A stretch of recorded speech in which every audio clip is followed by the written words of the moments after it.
Aujourd'hui, j'ai envie de te parler de patriarcat. Mais comme je suis psychologue, je vais pas simplement te parler de système d'oppression et de domination. Là, j'ai vraiment envie de te parler de comment est-ce que le patriarcat va influencer profondément nos relations, notre relation avec nous-mêmes, nos émotions, la manière dont on se constitue comme sujet en tant qu'homme, en tant que femme. Comment est-ce que ça va profondément venir définir la manière dont on entre en lien avec nous-mêmes et avec les autres. Et ce que je trouve vraiment intéressant de regarder, c'est comment est-ce que le système patriarcal va encourager les hommes à se couper de leur propre vulnérabilité. Ce qui va créer forcément beaucoup de solitude émotionnelle, mais aussi beaucoup de comportements toxiques. Et comment les femmes vont être encouragées à se couper de leur propre pouvoir et de leur propre centre. Et ce qui va créer de la dépendance émotionnelle. D'ailleurs, cette vidéo, elle aurait aussi pu s'appeler comment le patriarcat crée de la dépendance émotionnelle. Et ça va également créer chez les femmes une incapacité à prendre soin d'elles et à se mettre au service d'elles-mêmes. Parce qu'elles sont constamment encouragées à se mettre au service des autres. Et donc, j'ai vraiment envie de t'expliquer comment les logiques patriarcales elles construisent nos relations avec nous-mêmes et entre hommes et femmes. Et comment est-ce que, en prenant conscience de ça, on va pouvoir récupérer des parts de nous-mêmes. Cesser de se couper de tout un versant de qui on est pour réintégrer des parts de nous-mêmes qui étaient avant amputées. Alors, avant de commencer cette vidéo, j'ai bien envie de préciser que quand je parle des hommes, des femmes, je parle vraiment de logique dans un système de domination. C'est-à-dire que quand je vais dire la plupart des hommes, la plupart des femmes, en fait, le patriarcat en tant que système va encourager les gens à faire telle ou telle chose. Mais bien sûr qu'il y a des êtres qui, par leur parcours individuel, par leur éducation individuelle, parce qu'ils ont compris, parce qu'ils ont travaillé en eux, ils vont pouvoir plus ou moins échapper à ça, se libérer de ça. Donc, bien sûr que c'est pas tous les hommes, toutes les femmes, mais pour autant, quand on grandit dans ce bain de croyances, quand on grandit dans ce bain émotionnel, dans ces injonctions particulières, ça va créer de manière très très très profonde chez chacun d'entre nous des manières de voir le monde, des croyances qui vont être quand même en lien avec ce système-là. Donc même si on a fait un gros travail pour s'en détacher, pour s'en libérer, et qu'il y a des personnalités individuelles qui vont être aussi, bien sûr, des femmes qui vont être dans une énergie traditionnellement plus masculine, des hommes qui vont avoir une sensibilité traditionnellement plus féminine. Et donc, bien sûr qu'il y a toutes ces variabilités individuelles et c'est ça qui est merveilleux. Mais par contre, on va avoir des injonctions avec lesquelles les gens vont composer de manière individuelle différente, mais les injonctions qui vont quand même être de manière systémique et systématique les mêmes pour les hommes, pour les femmes. Et donc, un homme ou une femme peut se dire, ok, je vois que je corresponds pas à la norme de genre, et moi ça me va, mais il y aura toujours cette pression de la société, et un homme ou une femme qui correspondra pas aux attentes de genre dans notre société, eh bien aura peut-être des réflexions, des jugements, etc. Et ce sera quand même là, dans l'air, ça flottera, même si la personne a la capacité en fait d'y résister ou de se positionner différemment. Donc la première chose dont j'ai vraiment envie de parler, c'est que le patriarcat, c'est pas juste un système où les hommes vont dominer les femmes. C'est vraiment un système où les valeurs masculines vont être positionnées comme supérieures aux valeurs féminines. Et d'ailleurs, la pire chose pour un homme dans le modèle patriarcal, c'est d'être une femme. C'est pour ça que des insultes comme PD, comme etc. sont des insultes. Parce que la pire chose qui puisse arriver à un homme, le pire atteinte à leur dignité, à leur intégrité, c'est d'être des femmes. Et ça se retrouve vraiment dans le langage courant.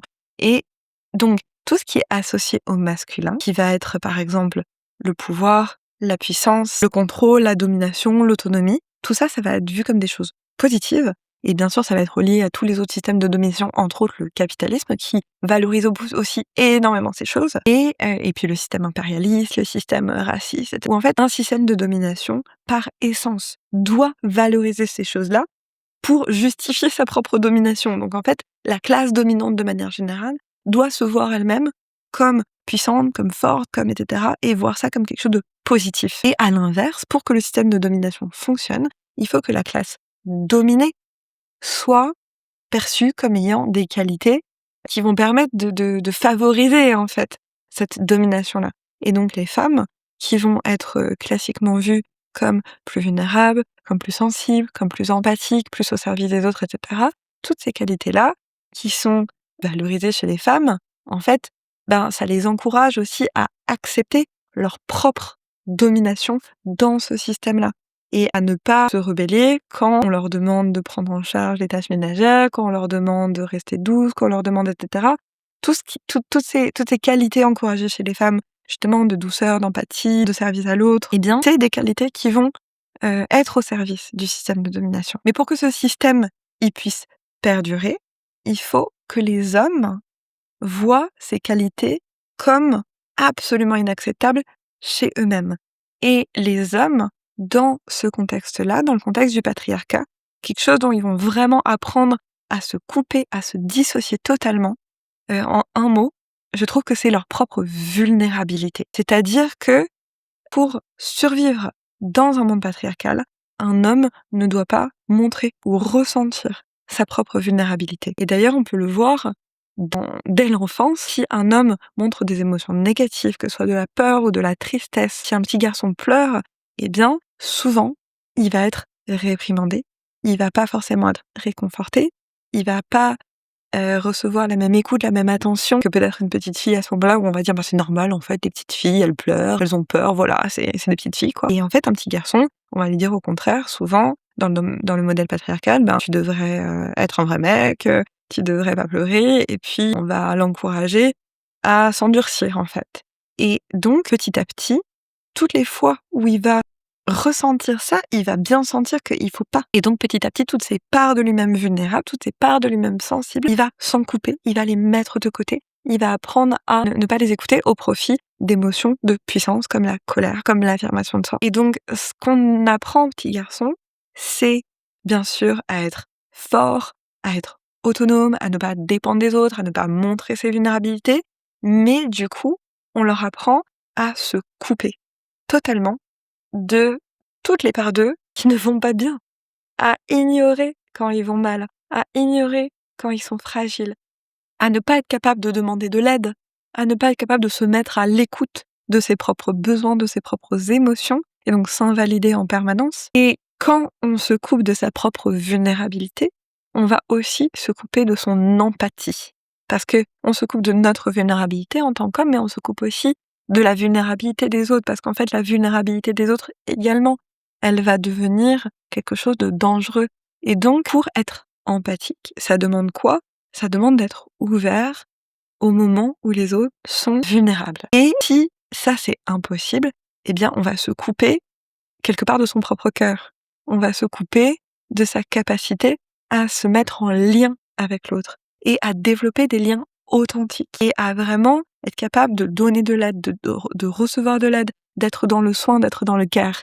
Et c'est vraiment à ça que le patriarcat pousse les petits garçons. Et donc, c'est pour ça que le patriarcat va pousser les hommes vers cette solitude émotionnelle où ils ne peuvent pas recevoir d'aide réelle, où ils peuvent pas recevoir d'empathie réelle, ils peuvent pas en donner, et ils vont se couper de leur empathie pour toutes les personnes qui sont aussi dans des situations de vulnérabilité, comme les femmes, les enfants, les animaux, toutes les personnes qui sont minorées dans un système de domination. Eh bien, le patriarcat encourage les hommes à ne pas se mettre à leur place. Et en fait, ça, chez les hommes, ça crée de l'évitement émotionnel constant, de la dissociation, le fait d'être vraiment coupé d'une part de soi-même, le fait d'être dans la solitude, le fait d'être dans la honte de toutes ces parts-là, d'être dans l'anesthésie émotionnelle, de pas avoir accès en fait à ce qu'on ressent et souvent également à la violence.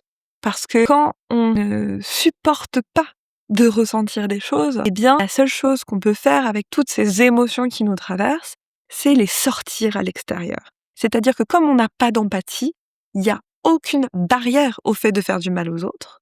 Parce que comme on ne se met pas vraiment suffisamment à la place des autres parce qu'on n'y a jamais été encouragé, eh bien, la violence n'est pas un problème. Et comme on a toutes ces émotions accumulées qui doivent bien sortir et s'exprimer d'une manière ou d'une autre, comme on a toute cette douleur, cette souffrance qui est là en nous, alors que ce dont on aurait besoin, c'est d'être écouté, d'être reçu, de recevoir du réconfort, ça c'est pas possible quand on est coupé de ta vulnérabilité, eh bien, ça va encourager la violence et des comportements toxiques envers les autres parce qu'on est coupé de sa propre empathie. Et la vulnérabilité, il y a beaucoup de personnes qui vont, parce qu'on est justement dans un système patriarcal, voir ça comme de la faiblesse. Mais il faut bien voir que le fait d'être coupé de sa propre vulnérabilité, c'est au contraire une fragilité. Parce que les personnes qui sont coupées des parts d'eux-mêmes qui souffrent, eh bien, en fait, l'incapacité à rentrer en lien avec soi, c'est une incapacité. C'est une capacité de pouvoir ressentir de la tristesse, c'est une capacité de pouvoir ressentir de la peur. C'est-à-dire qu'on est suffisamment solide pour ressentir, qu'on est suffisamment solide pour contenir une émotion qui est difficile, qui est inconfortable, qu'on est suffisamment solide pour être là avec l'émotion et la ressentir. Et au contraire, quand on n'a pas cette capacité à la vulnérabilité, eh bien, on est très, très fragile. Ça veut dire que on n'a tellement pas la capacité à ressentir nos propres émotions de vulnérabilité que si on les ressent, on va s'effondrer. Et c'est ça, la fragilité dans laquelle sont beaucoup, beaucoup d'hommes dans le patriarcat. Et à l'inverse, dans ce système, les femmes, elles apprennent à se couper de leur propre centre. C'est-à-dire que les femmes, elles apprennent à être gentilles, à être au service des autres, à être empathiques, voire à être désirables, à maintenir le lien, à prendre soin des autres, à ne pas déranger, et en fait, à mettre toute leur énergie au service d'autrui. Et donc, en fait, forcément, ça va absolument fonctionner avec les hommes qui ne sont que dans le fait de vouloir imposer leur propre volonté, leur propre pouvoir, leur propre puissance, et ça, être en lien avec eux-mêmes. De l'autre côté, les femmes, elles vont absolument se plier en 4 pour être au service des désirs, en fait, des hommes. Et en fait, ce qui est intéressant de voir, c'est que les femmes, elles sont pas forcément coupées de leur puissance d'agir et de leur pouvoir. Elles peuvent être extrêmement efficaces, elles peuvent être extrêmement compétentes, elles peuvent être extrêmement puissantes dans le sens où elles ont une capacité à mettre en mouvement le réel, à agir, à faire plein de choses, sauf que elles vont mettre cette énergie, non pas au service d'elles-mêmes, mais toujours au service des autres. C'est pour ça que je dis, c'est pas tant qu'elles sont coupées de leur pouvoir ou de leur puissance, c'est qu'elles sont vraiment coupées de leur centre. Elles sont vraiment coupées de leur capacité à agir dans leur propre intérêt, à se mettre à leur propre place, à ressentir à ressentir leurs émotions, oui et non, parce qu'elles peuvent ressentir leurs émotions, mais par contre, elles vont avoir du mal à empathiser avec leurs propres émotions. Elles vont avoir du mal à se demander qu'est-ce qui est bon pour moi. Et elles vont être entraînées constamment à se demander qu'est-ce qui est bon pour les autres.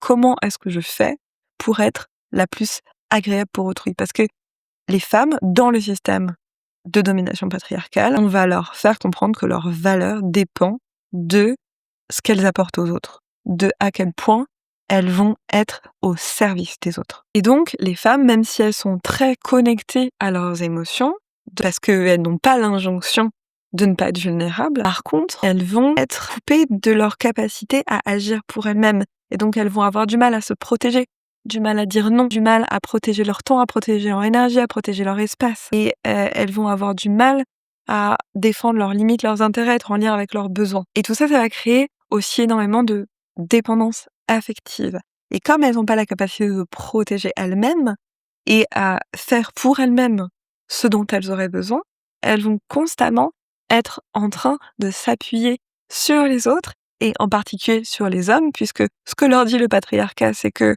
eh bien, oui, elles sont au service des hommes, mais en fait, les hommes sont tout puissants et c'est eux qui vont pouvoir leur donner ce dont elles ont besoin. Elles sont tellement centrées autour des hommes et elles sont tellement en train de se mettre à la place. C'est ça, un système de domination. C'est comment les dominés sont constamment en train de se mettre à la place des dominants, d'avoir de l'empathie pour eux, etc. Parce que on est dans un système où, pour survivre, ils doivent se mettre à la place des dominants. Comme dans un système raciste, les personnes racisées sont constamment en train de se mettre à la place des blancs et les blancs jamais ne se mettent à la place des personnes racisées, jamais se demandent mais qu'est-ce que ça fait de vivre cette vie-là, comment ils doivent vivre les choses, comment, etc. Moi, je suis dans une situation assez particulière par rapport à ça parce que je suis absolument blanche, mais en même temps, il y a toute une partie de ma famille qui l'est pas, parce que mon grand-père est asiatique, ça se voit pas du tout. Mais du coup, j'ai cette vision un peu particulière de me retrouver à, oui, me mettre à la place des personnes racisées parce que en fait, elles font partie de ma famille. Ma mère n'est pas blanche et en plus l'autre partie de ma famille du côté paternel est juif et historiquement, c'est la judéité, c'est pas la blanchité en fait. Et donc j'ai tous les privilèges de la blanchité et pour autant j'ai cette habitude de me mettre à la place des personnes non blanches et je vois à quel point la plupart des personnes blanches mais ne font jamais ça. Parce que c'est ça le privilège. C'est le privilège de ne jamais se mettre à la place des personnes qui sont en situation de minorisation et de domination. Et donc, la plupart des hommes ont le privilège de jamais se mettre à la place des femmes, alors que les femmes vont constamment se mettre à la place des hommes. Et donc, le chemin pour les femmes, ça va être de davantage se mettre à leur propre place, de davantage retrouver leur centre, de davantage ressentir leurs besoins, de davantage se mettre en lien avec elles-mêmes et leurs propres intérêts. Et bien sûr, il y a beaucoup d'hommes qui vont se reconnaître dans ça. C'est pour ça que j'ai fait ce disclaimer au début où je disais c'est des grandes tendances. Et c'est pas tous les hommes, toutes les femmes, etc. Parce qu'il y a des femmes qui vont avoir des tendances plus masculines. Là, je parle d'énergie féminine, d'énergie masculine. Il y a des hommes qui vont être peut-être plus sensibles. Et puis, de manière générale, même si les hommes sont très encouragés à développer leur puissance et leur pouvoir, ils sont pas du tout encouragés à se donner de l'empathie à eux-mêmes. Ils vont être encouragés à avoir ce qu'ils veulent là, maintenant, tout de suite, à ne jamais connaître de frustration, à toujours obtenir, voilà. Et ça, c'est ce qui est encouragé dans le masculin, mais ils vont pas être encouragés à profondément se mettre en lien avec leurs besoins non plus, en fait. Et en fait, ce qui est quelque part terrible, c'est que ces deux choses dont les hommes et les femmes sont coupés, à savoir les hommes de leur vulnérabilité, les femmes de leur centre, ça va se renforcer mutuellement. Parce qu'en fait, ils ont été socialisés de manière qui est complémentaire. C'est-à-dire que les femmes, elles vont beaucoup chercher chez les hommes de la solidité, de la structure, de la sécurité, de la réassurance, et parce que elles-mêmes, elles ont été coupées de ça, et elles vont chercher chez l'homme une valorisation, une confirmation de leur valeur, une reconnaissance, enfin toutes ces choses-là. Et à l'inverse, les hommes vont chercher chez les femmes de la douceur, du soin émotionnel, du lien. C'est très très très courant que les hommes, la seule personne à qui ils peuvent vraiment se confier, c'est à leur partenaire féminine. Et donc ils vont rechercher ça mutuellement l'un chez l'autre parce que voilà, les hommes sont tellement incapables de se donner ça à eux-mêmes et se sentent pas autorisés à l'obtenir dans des relations amicales. Et puis de toute façon, les hommes ne savent pas se donner ça, donc ils peuvent pas se donner ça mutuellement non plus, pour la plupart d'entre eux. Et donc voilà, les hommes cherchent chez les femmes cette douceur, cet accueil de leur propre vulnérabilité, en fait, parce que souvent les femmes, elles vont accueillir avec beaucoup d'empathie la vulnérabilité des hommes, et donc le fait de pouvoir enfin avoir ça qui est reçu, c'est quelque chose qui fait qu'ils vont pouvoir enfin rentrer en lien avec eux-mêmes. Donc, on a beaucoup de choses à s'apporter mutuellement, mais en même temps, il y a des choses qui font que ça ne marche pas tout à fait. Déjà parce que, bien sûr, ça ne marche jamais d'aller chercher chez l'autre ce qui nous manque. Au bout d'un moment, il faut se l'apporter à soi-même, mais aussi parce que pour qu'un homme soit vraiment solide pour une femme, il faut qu'il soit aussi en lien avec son propre cœur et donc avec sa propre vulnérabilité, avec ses propres émotions. Et donc, les hommes ne peuvent pas vraiment, tant qu'ils n'ont pas fait ce travail-là, donner à une femme ce qu'elle attend, à savoir une vraie solidité qui passe par du lien émotionnel. Parce que une femme, elle a besoin, pour se sentir vraiment reconnue, accueillie par quelqu'un de vraiment solide, que ses émotions soient reconnues. Et un homme qui est coupé de sa vulnérabilité ne peut pas vraiment faire ça. Et à l'inverse, une femme qui va demander à un homme dans une relation hétérosexuelle de lui apporter une réponse à ses besoins émotionnels, etc., elle peut pas vraiment le faire tant qu'elle n'est pas capable de s'affirmer et de reconnaître ses propres besoins. Et donc, ça crée des dynamiques où, comme chacun est amputé de certaines capacités, de certaines parts de lui-même, où on va avoir des dynamiques où l'un va fuir l'autre, où les hommes vont être très évitants, où les femmes vont être très dépendantes et vont envahir les hommes vont se retrouver envahis par les émotions des femmes, et on se retrouve dans quelque chose où ça va être très déséquilibré parce que on se retrouve avec des polarités qui peuvent se compléter seulement si chaque personne reprend ses responsabilités. Et la vraie guérison, ça passe par le fait de récupérer les parts de soi dont on a été amputé, et ça va faire qu'on va retrouver chacun notre responsabilité. Je pense que pour les hommes, retrouver sa responsabilité, c'est aussi quand on récupère notre empathie, on va pouvoir être responsable de l'impact de notre comportement sur les autres. Et ça, c'est quelque chose dont beaucoup d'hommes sont coupés actuellement. C'est-à-dire que ils ne vont pas se sentir responsables de ce qu'ils font vivre aux autres. Ils vont souvent avoir des mouvements d'humeur, peut-être de colère, ou bien au contraire, être très renfermés émotionnellement, être très évitants, etc. Et en fait, ils ne se rendent pas compte que leurs actions ont des conséquences parce que comme ils sont coupés de leur vulnérabilité, ils sont coupés de leur empathie et donc ils sont coupés des conséquences que leur comportement a sur l'autre. Ils sont pas en lien avec ce que leur comportement fait vivre à l'autre. Et ça, c'est vraiment retrouver son pouvoir d'agir, sa responsabilité par rapport à ça. Je pense que c'est vraiment quelque chose que les hommes doivent faire collectivement, individuellement aussi, mais collectivement actuellement. Et c'est vraiment quelque chose dont on a besoin, que les hommes puissent se reconnecter à leur cœur et reprendre la responsabilité de ce qu'ils font vivre aux autres. Et à l'inverse, les femmes doivent également reprendre la responsabilité de leur propre bonheur, de leur propre bien-être, et arrêter de déléguer leur bien-être aux autres et en particulier dans leurs relations amoureuses et se dire voilà, en fait, je vais me mettre à mon propre service. Oui, je peux être là pour les autres, je peux être généreuse, je peux être altruiste, mais je vais me mettre au service de mon bien-être, de mon bonheur, c'est ma responsabilité. Mes besoins sont ma responsabilité, mes émotions sont ma responsabilité. Et oui, bien sûr qu'il faut que je me mette en lien avec des personnes qui me font du bien, mais c'est ma responsabilité aussi de trouver des personnes qui me font du bien. C'est ma responsabilité de me protéger contre les personnes qui me font du mal, de pas les laisser être dans mon espace et retrouver cette responsabilité-là. Pour les femmes, je pense que c'est vraiment le travail qui est important à faire collectivement et individuellement. Donc voilà, cette vidéo, c'était vraiment une vidéo hyper importante pour moi. J'espère que elle t'a apporté une nouvelle vision à la fois des rapports entre les hommes et les femmes et de comment est-ce que le patriarcat vient nous impacter profondément.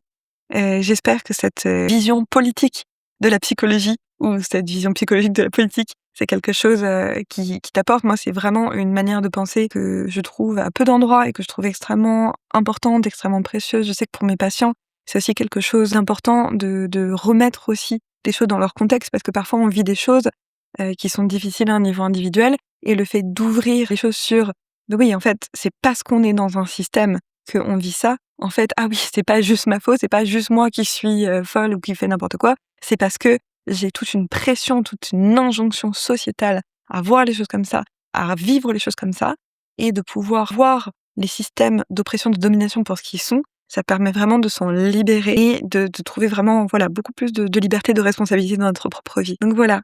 Si t'as aimé cette vidéo, ben j'en ferai beaucoup d'autres, je pense, avec cet angle un peu politique et psychologique. Et n'hésite pas à t'abonner à cette chaîne pour plus de vidéos, pour mieux te comprendre, mieux t'aimer et retrouver de la souveraineté.